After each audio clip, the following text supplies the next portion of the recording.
नमस्कार साथियों, सुमंगल ज्योतिष में आपका बहुत बहुत स्वागत है। सुमंगल ज्योतिष के इस एपिसोड में मैं आपको शिव महापुराण के अगले अध्याय के विषय में बताऊंगा, जो कि शिव महिमा से रिलेटेड है, शिव महात्म्य से रिलेटेड है। और दूसरे अध्याय का नाम है देवराज को शिवलोक की प्राप्ति, चंचुला का संसार से वैराग्य। इसके विषय में मैंने आपको पहले एपिसोड में बताया था कि मैं अगला एपिसोड इसी विषय पर बनाऊँगा। तो आइए विषय पर आगे बढ़ते हैं। भगवान श्री शौनक जी ने कहा है, आप धन्य हैं सूत जी, आप परमार्थ तत्व के ज्ञाता हैं। आपने हम पर कृपा करके हमें यह अद्भुत और दिव्य कथा सुनाई है। भूतल पर इस कथा के समान कल्याण का कोई और साधन नहीं है। आपकी कृपा से यह बात हमने समझ ली है। सूत जी कहते हैं कि इस कथा के द्वारा कौन से पापी शुद्ध होते हैं, उनके विषय में तुम्हें बताता हूँ। उन्हें कृपा पूर्वक बताकर इस जगत को कृतार्थ करना चाहिए, करूँगा। सूत जी बोले, मुने, जो मनुष्य पाप, दुराचार तथा काम, क्रोध, मद, लोभ में निरंतर डूबे रहते हैं, वे भी शिव पुराण पढ़ने अथवा सुनने से शुद्ध हो जाते हैं तथा उनके पापों का पूर्णतया नाश हो जाता है। इस विषय में मैं तुम्हें एक कथा सुनाता हूँ। तो कथा क्या है? देवराज ब्राह्मण की कथा। बहुत समय पहले की बात है। एक बार किरातों के नगर में देवराज नाम का एक ब्राह्मण रहता था। वह ज्ञान में दुर्बल, गरीब, रस बेचने वाला तथा वैदिक धर्म से विमुख था। वह स्नान संध्या नहीं करता था तथा उसे वैश्यावृत्ति बढ़ती ही जा रही थी। वह भक्तों को ठगता था। उसने अनेक मनुष्यों को मारकर उन सब का धन हड़प लिया था। उस पापी ने थोड़ा सा भी धन धर्म के काम में नहीं लगाया था। वह वैश्यागामी तथा आचार भ्रष्ट था, मतलब वो इतना नीच था। एक दिन वह घूमता हुआ देवयोग से प्रतिष्ठनपुर, प्रयाग के पास झूसी नामक स्थान है, वहाँ पहुँचा।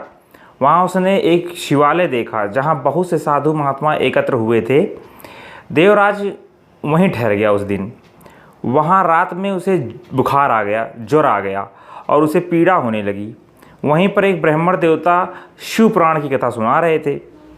ज्वर में पड़ा देवराज भी ब्राह्मण के मुख से शिव कथा को निरंतर सुनता रहता था। 1 मास बाद देवराज ज्वर से पीड़ित अवस्था में चल बसा, भगवान को प्यारा हो गया। यमराज के दूत उसे बांधकर यमपुरी ले गए। तभी वहाँ शिवलोक से भगवान शिव के पार्षदगण आ गए। वे कर्पूर के समान उज्ज्वल थे। उनका शरीर कर्पूर के समान उज्ज्वल था। उनके हाथ में त्रिशूल, संपूर्ण शरीर पर भस्म और गले में रुद्राक्ष की माला उनके शरीर की शोभा बढ़ा रही थी। उन्होंने यमराज के दूतों को मार पीट कर देवराज को यमदूतों के चंगुल से छुड़ा लिया और वे उसे अद्भुत विमान में बिठाकर जब कैलाश पर्वत पर ले जाते हैं तो यमपुरी में कोलाहल मच गया, जिसे सुनकर यमराज अपने भवन से बाहर आ गए।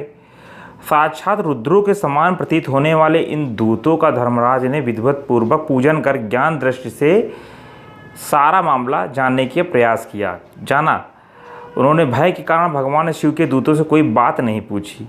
तत्पश्चात शिवदूत देवराज को लेकर कैलाश चले गए और वहाँ पहुँचकर उन्होंने ब्राह्मण को करुणावतार भगवान शिव के हाथों में सौंप दिया। अब शौनक जी ने कहा कि महाभाग सूत जी, आप सर्वज्ञ हैं, आपके कृपा प्रसाद से मैं कृतार्थ हुआ।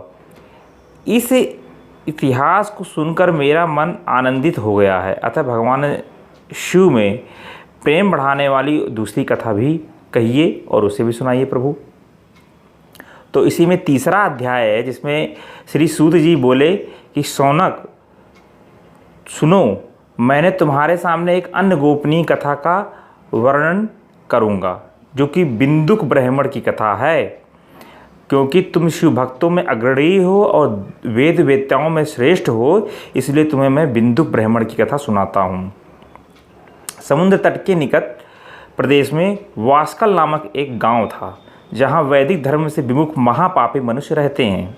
वे सभी दुष्ट हैं एवं उनका मन दूषित विषय भोगों में ही लगा रहता है दिन भर।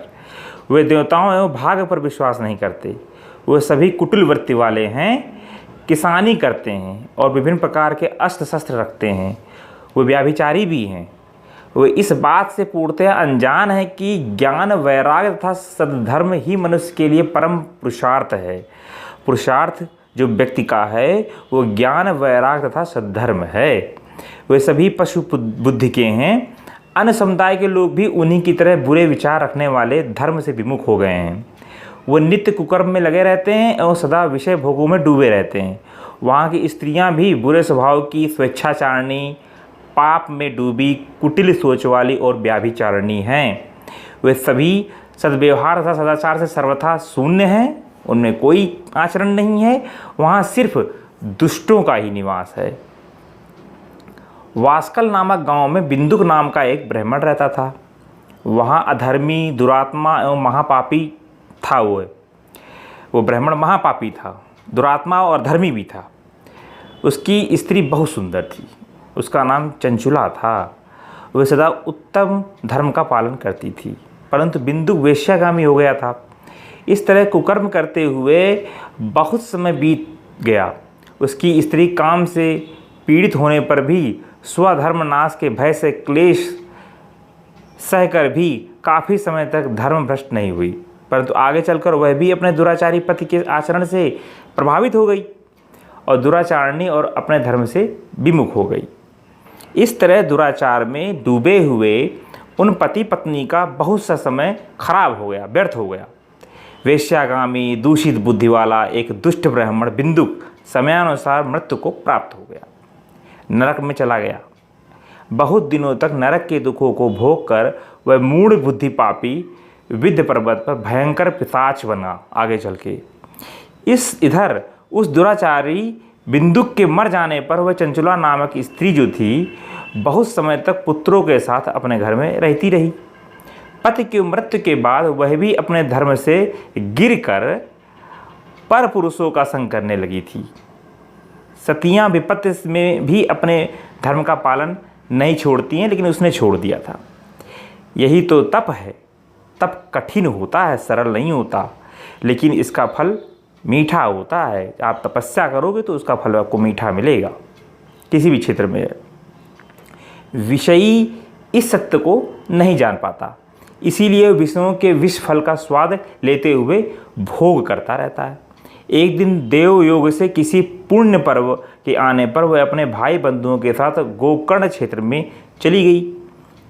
उसने तीर्थ के जल में स्नान किया एवं बंधुजनों के साथ यत्र तत्र घूमने लगी। घूमते घूमते क्या हुआ, वह एक देव मंदिर पहुंची। वहां उसने एक ब्राह्मण के मुख से भगवान शिव की परम पवित्र मंगलकारी कथा सुनी। कथावाचक ब्राह्मण कह रहे थे कि जो स्त्रियां व्याभिचार करती हैं वे मरने के बाद जब यमलोक जाती हैं तब यमराज के दूत उन्हें तरह तरह से यंत्रणा देते हैं, यातना देते हैं, परेशान करते हैं, मारते पीटते हैं। वे उसके कामांगों को तप्त लौह दंडों से दागते हैं, तप्त लौह के जो पुरुष से उसका संसर्ग कराते हैं। ये सारे दंड इतनी वेदना देने वाले होते हैं, इतनी कष्ट देने वाले होते हैं कि जीव पुकार पुकार कर कहता है कि वह अब ऐसा कभी नहीं करेगा, उसे छोड़ दिया जाए, वो कभी ऐसा नहीं करेगा। लेकिन यमदूत उसे छोड़ते नहीं हैं। कर्मों का फल तो सभी को भोगना पड़ता है। देव, ऋषि, मनुष्य सभी से बंधे हुए हैं। कर्म फल आपको भोगना ही पड़ेगा। ब्राह्मण के मुख से यह वैराग बढ़ाने वाली कथा सुनकर चंचुला भय से व्याकुल हो गई। कथा समाप्त होने पर वह सभी लोग वहाँ से जब चले गए तब कथा बाँचने वाले ब्राह्मण देवता से चंचुला ने कहा, हे ब्राह्मण देवता, धर्म को ना जानने के कारण मेरे द्वारा बहुत बड़ा दुराचार हो गया है। हे प्रभु स्वामी, मेरे ऊपर कृपा कर मेरा उद्धार कीजिए। आपके प्रवचन को सुनकर मुझे इस संसार से अब वैराग्य उत्पन्न हो गया है। मुझ मूढ़ निश्चित वाली पापनी को धिक्कार है। वह स्वयं को वहाँ धिक्कारने लगी ब्राह्मण के सामने। मैं निंदा की योग्य हूँ प्रभु, मैं बुरे विषयों में फंसकर अपने धर्म से विमुख हो गई थी। कौन मुझ वैसे कुमार्ग में मन लगाने वाली पापनी का साथ देगा प्रभु। जब यमदूत मेरे गले में फंदा डालकर मुझे बांध कर ले जाएंगे प्रभु और नरक में मेरे शरीर के टुकड़े टुकड़े करेंगे, तब मैं कैसे उन महान यातनाओं को सहन करूँगी। उन महायातनाओं को सहन कैसे कर पाऊँगी। मैं सब प्रकार से नष्ट हो गई हूँ। क्योंकि अभी तक मैं हर तरफ से पाप में डूबी रही हूँ। हे ब्राह्मण देवता, आप मेरे गुरु हैं, आप ही मेरे माता पिता हैं, मैं आपकी शरण में आ गई हूँ। मुझ अबला का अब आप ही उद्धार कीजिए, मुझ पे दया कीजिए। ऐसा सूत जी कहते हैं, शौनक जी को ये बता रहे हैं, कथा सुना रहे हैं। इस प्रकार विलाप करती हुई चंचुला ब्राह्मण देवता के चरणों में गिर पड़ी। तब ब्राह्मण ने उसे कृपापूर्वक उठाया। अब इसमें चौथा अध्याय मैं आपको सुना रहा हूँ, चंचला की शिव कथा सुनने में रुचि और शिवलोक गमन। ये चौथा अध्याय है। अब ब्राह्मण देवता क्या बोलते हैं चंचला से? नारी, तुम सौभाग्यशाली हो जो भगवान शंकर की कृपा से तुम्हें वैराग्यपूर्ण शिव पुराण की कथा सुनकर समय से अपनी गलती का एहसास हो गया है, और जो तुमने गलतियां की हैं उसको तुमने स्वीकार कर लिया है। तुम डरो मत और भगवान शिव की शरण में चली जाओ। उनकी परम कृपा से तुम्हारे सभी पाप नष्ट हो जाएंगे। मैं तुम्हें भगवान शिव की कथा सहित वह मार्ग बताऊंगा जिसके द्वारा तुम्हें सुख देने वाली उत्तम गति प्राप्त होगी। शिव कथा सुनने से तुम्हारी बुद्धि शुद्ध हो गई है और तुम्हें पश्चाताप हुआ है तथा मन में वैराग्य उत्पन्न हुआ है। तत्पश्चात ही पाप करने वाले पापियों के लिए सबसे बड़ा प्रायश्चित यही है। पश्चाताप ही पापों का शोधक है। अगर आप किसी पाप को करते हैं और पश्चाताप करते हैं तो आपका समझ लीजिए पाप वो नष्ट हो गया। इससे ही पापों की शुद्धि भी होती है। सत्पुरुषों के अनुसार पापों की शुद्धि के लिए प्रायश्चित पश्चाताप से ही संपन्न होता है। जो मनुष्य अपने कुकर्म के लिए पश्चाताप नहीं करता वह उत्तम गति प्राप्त नहीं करता, परंतु जिसे अपने कृत्य पर हार्दिक पश्चाताप होता है कि अरे मैंने तो गलत कर दिया, मैंने तो ऐसा कर दिया, मैंने तो ऐसा कर दिया, तो समझ लीजिए उसका प्रायश्चित हो गया। वह अवश्य उत्तम गति का भागीदार होता है, इसमें कोई शक नहीं है। शिव पुराण की कथा सुनने से चित्त की शुद्धि एवं मन निर्मल हो जाता है। शुद्ध चित्त में ही भगवान शिव व पार्वती का वास होता है। वह शुद्धात्मा पुरुष सदा शिव के पद को प्राप्त होता है। इस कथा का श्रवण सभी मनुष्यों के लिए कल्याणकारी है, अतः इसकी आराधना व सेवा करनी चाहिए। यह कथा भवबंधन रूपी रोग का भी नाश करने वाली मानी गई है। भगवान शिव की कथा सुनकर हृदय में उसका मनन करना चाहिए। इससे चित्त की शुद्धि होती है। चित्त शुद्धि होने से ज्ञान और वैराग्य के साथ महेश्वर की भक्ति आपके हृदय में निश्चित ही प्रकट होती है तथा उनके अनुग्रह से ही दिव्य मुक्ति प्राप्त होती है। भगवान की कृपा के बिना दिव्य मुक्ति किसी को प्राप्त नहीं होती। जो मनुष्य माया के प्रति आसक्त है वह इस संसार बंधन से मुक्त नहीं हो पाता है। हे ब्राह्मण पत्नी, तुम अन्य विषयों से अपने मन को अब हटाकर भगवान शिव की इस परम पावन कथा को सुनो। इससे तुम्हारे चित्त की शुद्धि होगी और तुम्हें मोक्ष की प्राप्ति होगी। जो मनुष्य निर्मल हृदय से भगवान शिव के चरणों का चिंतन करते हैं उसकी एक ही जन्म में मुक्ति हो जाती है, दूसरा जन्म नहीं लेना पड़ता। सूत जी कहते हैं, हे शौनक जी, यह कहकर वे ब्राह्मण चुप हो गए। उनका हृदय करुणा से भर गया, वे ध्यान में मग्न हो गए। ब्राह्मण का उक्त उपदेश सुनकर चंचुला के नेत्रों में आनंद के आंसू छलक आए। वह हर्ष से भरे हृदय से ब्राह्मण देवता के चरणों में गिर गई और हाथ जोड़कर बोली, मैं कृतार्थ हुई प्रभु। ब्राह्मण, शिव भक्तों में श्रेष्ठ स्वामीन आप धन्य हैं।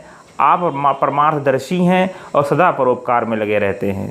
साधो, मैं नरक के समुद्र में गिर रही हूँ, कृपा कर मेरा उद्धार कीजिए। जिस पौराणिक व अमृत के समान सुंदर शिव पुराण कथा की बात आपने ही की है उसे सुनकर ही मेरे मन में वैराग्य उत्पन्न हो गया है प्रभु। उस अमृतमयी शिव पुराण कथा को सुनने के लिए मेरे मन में बड़ी श्रद्धा हो रही है, कृपया आप मुझे उसे सुनाइए प्रभु। ऐसा चंचला बोल रही हैं। इसमें सूत जी कहते हैं शौनक जी से कि शिव पुराण की कथा सुनने की इच्छा मन में लिए हुए चंचला उन ब्राह्मण देवता की सेवा में लगी रहने लगी। उस गोकर्ण नामक महाक्षेत्र में उन ब्राह्मण देवता के मुख से चंचला शिवपुराण की भक्ति, ज्ञान, वैराग्य बढ़ाने वाली और मुक्त देने वाली परम उत्तम कथा सुनकर कृतार्थ हुई। उसका चित्त शुद्ध हो गया। वह अपने हृदय में शिव के सगुण रूप का चिंतन करने लगी। वह सदैव शिव के सच्चिदानंदमय स्वरूप का स्मरण करती थी। तत्पश्चात अपना समय पूर्ण होने पर चंचला ने बिना किसी कष्ट के अपना शरीर त्याग दिया। उसे लेने के लिए एक दिव्य विमान वहां पहुंचा। यह विमान शोभा साधनों से सजा था एवं शिव गुणों से सुशोभित था। चंचुला विमान से शिवपुरी पहुंची। उसके सारे पाप धुल गए, वह दिव्यांगना हो गई। वह गौरांगी देवी मस्तक पर अर्धचंद्र का मुकुट व अन्य दिव्य आभूषण पहने शिवपुरी पहुंची। वहां उसने सनातन देवता त्रिनेत्रधारी महादेव शिव को देखा। सभी देवता उनकी सेवा में भक्तिभाव से उपस्थित थे। उनकी अंग कांति करोड़ों सूर्यों के समान प्रकाशित हो रही थी। उस समय भगवान पंचमुख और हर मुख में 3-3 नेत्र थे। मस्तक पर अर्धचंद्राकार मुकुट शोभायमान हो रहा था। कंठ में नील चिन्ह था। उनके साथ में देवी गौरी विराजमान थीं, जो विद्युत पुंज के समान प्रकाशित हो रही थीं। महादेव जी की कांति कपूर के समान गौर थी। उनके शरीर पर श्वेत वस्त्र थे तथा शरीर श्वेत भस्म से युक्त था। इस प्रकार भगवान शिव के परम उज्जवल रूप के दर्शन कर चंचुला बहुत प्रसन्न हुई। उसने भगवान को बारंबार प्रणाम किया और हाथ जोड़कर प्रेम, आनंद और संतोष से युक्त हो विनीत भाव से उनके सामने खड़ी हो गई। उसके नेत्रों में आनंद अश्रुओं की धारा बहने लगी। भगवान शंकर व भगवती उमा गौरी ने करुणा के साथ तुम दृष्टि से देखकर चंचुला को अपने पास बुलाया। गौरी माँ ने उसे प्रेम पूर्वक अपनी सखी बना लिया। चंचुला सुखपूर्वक भगवान शिव के धाम में उमा देवी की सखी के रूप में निवास करने लगी। अब मैं आपको 5वां अध्याय बिंदुक का पिशाच योनि में से उद्धार, इस अध्याय को सुनाता हूँ। सूत जी बोलते हैं कि शौनक जी, एक दिन चंचुला आनंद में मग्न उमा देवी के पास गई और दोनों हाथ जोड़कर उनकी स्तुति करने लगी। चंचुला बोली, हे गिरिराज नंदनी स्कंद माता उमा, आप सभी मनुष्यों देवताओं द्वारा पूजित तथा समस्त सुखों को प्रदान करने वाली है। आप शंभु प्रिया हैं प्रभु। आप ही सगुणा और निर्गुणा हैं, सच्चिदानंद स्वरूपणी हैं। आप ही प्रकृति की पोषक हैं। हे माता, आप ही संसार की सृष्टि हैं, पालन और संहार करने वाली हैं। आप ही ब्रह्मा विष्णु और महेश को उत्तम प्रतिष्ठा प्रदान देने वाली हैं। उत्तम पद प्रतिष्ठा प्रदान करने वाली परम शक्ति हैं।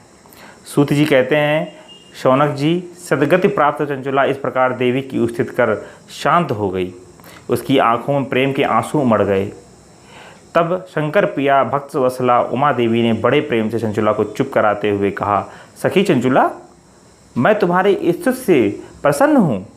बोलो, क्या वर मांगती हो? चंचुला बोली, हे गिरिराज कुमारी, मेरे पति बिंदुक इस समय कहाँ हैं? उनकी कैसी गति हुई है, मुझे बताइए और कुछ ऐसा उपाय कीजिए ताकि हम फिर से मिल सकें। हे महादेवी, मेरे पति एक शूद्र जाति वेश्या के प्रति आसक्त थे और पाप में डूबे रहते थे। गिरिजा बोली, बेटी, तुम्हारा पति बिंदुक बड़ा पापी था। उसका अंत बड़ा भयानक हुआ। वेश्या का उपभोग करने के कारण वह मूर्ख नरक में अनेक वर्षों तक अनेक प्रकार के दुख भोग कर अब शेष पाप को भोगने के लिए विंध्य पर्वत पर पिशाच की योनि में रह रहा है। वह दुष्ट वहीं वायु पीकर रहता है और सब प्रकार के कष्ट सहता है। सूत जी कहते हैं शौनक जी को, गौरी देवी की यह बात सुनकर चंचुला अत्यंत दुखी हो गई। फिर मन को किसी तरह स्थिर करते हुए दुखी हृदय से माँ गौरी से उसने एक बार फिर पूछा, हे माँ देवी, मुझ पर कृपा कीजिए और मेरे पति जो पापी हैं का अब उद्धार कर दीजिए। माता, कृपा करके मुझे वह उपाय बताइए जिससे मेरे पति को उत्तम गति प्राप्त हो सके। गौरी देवी ने कहा, ये तुम्हारा पति बिंदुक शिव पुराण की पुण्यमयी उत्तम कथा सुने तो वह इस दुर्गति को पार करके उत्तम गति का भागी हो सकता है। अमृत के समान इस मधुर गौरी देवी का यह वचन सुनकर चंचुला ने दोनों हाथ जोड़कर मस्तक झुकाकर उन्हें बारंबार प्रणाम किया तथा प्रार्थना की कि मेरे पति को शिव पुराण सुनाने की व्यवस्था कीजिए। माता, ब्राह्मण पत्नी चंचुला के बार बार प्रार्थना करने पर शिव प्रिया गौरी देवी ने भगवान शिव की महिमा का गान करने वाले गंधर्वराज तुम्बुरो को बुलाकर कहा, तुम्बुरो, तुम्हारी भगवान शिव में प्रीति है। तुम मेरे मन की सभी बातें जानकर मेरे कार्य को सिद्ध करते हो। तुम मेरी इस सखी के साथ विंध्य पर जाओ। वहाँ एक महाघोर और भयंकर पिशाच रहता है। पूर्व जन्म में वो पिशाच बिंदुक नाम का ब्राह्मण था, मेरी इस सखी चंचुला का पति था। वह वेश्यागामी हो गया। उसने संध्या स्नान आदि नित्य कर्म छोड़ दिए। क्रोध के कारण उसकी बुद्धि भ्रष्ट हो गई और दुर्जनों से उसकी मित्रता तथा सज्जनों से द्वेष बढ़ गया था। वह अस्त्र शस्त्र से हिंसा करता, लोगों को सताता और उनके घरों में आग लगा देता था। चांडालों से दोस्ती करता, वह रोज वेश्या के पास जाता था। पत्नी को त्याग कर दुष्ट लोगों से दोस्ती कर उनके संपर्क में रहता था। वह मृत्यु तक दुराचार में फंसा रहा। मृत्यु के बाद उसे पापियों के भोग स्थान यमपुर ले गए। वहाँ घोर नरक को सहकर इस समय वह विंध्य पर्वत पर पिशाच बनकर रहता है और पापों का फल भोग रहा है। तुम उसके सामने परम पुण्यमयी पापों का नाश करने वाली शिव पुराण की दिव्य कथा का प्रवचन करो। इस कथा को सुनने से उसका हृदय सभी पापों से मुक्त होकर शुद्ध हो जाएगा और वह प्रेत योनि से मुक्त हो जाएगा। दुर्गति से मुक्त होने पर उस बिंदुक नामक पिशाच को विमान पर बैठाकर तुम भगवान शिव के पास ले आना। भगवान सूत जी कहते हैं, शौनक महाराज, माँ उमा का आदेश पाकर गंधर्वराज तुम्बुरो प्रसन्नतापूर्वक अपने भाग की सराहना करते हुए चंचला को साथ लेकर विमान से पिशाच के साथ निवास स्थान विंध्य पर्वत पर गए। वहाँ पहुँचकर उसने उस विकराल आकृति वाले पिशाच को देखा। उसका शरीर विशाल था, उसकी ठोड़ी बड़ी थी, वह कभी हंसता, कभी रोता और कभी उछलता था। महाबली तुम्बुरो ने बिंदुक नामक पिशाच को पासों से बांध लिया। उसके पश्चात तुम्बुरो ने शिव पुराण की कथा बाँचने के लिए स्थान तलाश कर मंडप की रचना की। शीघ्र ही इस बात का पता लोगों को चल गया कि एक पिशाच के उद्धार हेतु देवी पार्वती की आज्ञा से तुम्बुरो शिव पुराण की अमृत कथा सुनाने विंध्य पर्वत पर आए हैं। उस कथा को सुनने के लोभ से बहुत से देव ऋषि वहाँ पहुँच गए। सभी को आदरपूर्वक स्थान दिया गया। पिशाच बिंदुक के पाशों में बांधकर आसन पर बैठाया गया और तब तुम्बुरो ने परम उत्तम शिव पुराण की अमृत कथा का गान शुरू किया। उसने पहली विद्येश्वर संहिता से लेकर 7वीं वायु संहिता तक शिव पुराण की कथा का स्पष्ट वर्णन किया। सातों संहिताओं के सहित शिव पुराण को सुनकर सभी श्रोता कृतार्थ हो गए। परम पूर्णमयी शिव पुराण को सुनकर पिशाच सभी पापों से मुक्त हो गया और उसने पिशाच शरीर का त्याग कर दिया। शीघ्र ही उसका दिव्य रूप हो गया। उसका शरीर गौरवर्ण का हो गया। शरीर पर श्वेत वस्त्र और पुरुषों के आभूषण आ गए। इस प्रकार दिव्य देहधारी होकर बिंदुक अपनी पत्नी चंचुला के पास स्वयं भगवान शिव के पास गुणगान करने लगा और वहाँ पहुँच गया। उसे इस दिव्य रूप में देखकर सभी को बहुत आश्चर्य हुआ। उसका मन परम आनंद से परिपूर्ण हो गया। सभी भगवान महेश्वर के अद्भुत चरित्र को सुनकर कृतार्थ हो चुके थे। उनका यशोगान करते हुए अपने अपने धाम को चले गए। बिंदुक अपनी पत्नी चंचुला के साथ विमान बैठकर शिवपुरी की ओर आ गया। महेश्वर के गुणों का गान करता हुआ बिंदुक अपनी पत्नी चंचुला व तुम्बुरो के साथ शीघ्र ही शिवधाम पहुँच गया। भगवान शिव व देवी पार्वती ने उसे अपना पार्षद बना लिया। दोनों पति पत्नी सुखपूर्वक भगवान महेश्वर और देवी गौरी के श्री चरणों में अविचल निवास पाकर धन्य हो गए। इस तरह से मैंने आपको शिव महात्म्य के 5 अध्याय सुनाए। अब इसके बाद मैं आपको 6ठा अध्याय और अन्य अध्याय सुनाऊंगा। वीडियो देखने के लिए बहुत बहुत धन्यवाद। यदि आपको वीडियो अच्छा लगता है, आपको इससे लाभ प्राप्त होता है, तो वीडियो कमेंट बॉक्स में हरे कृष्णा अवश्य लिखें। हरे कृष्णा।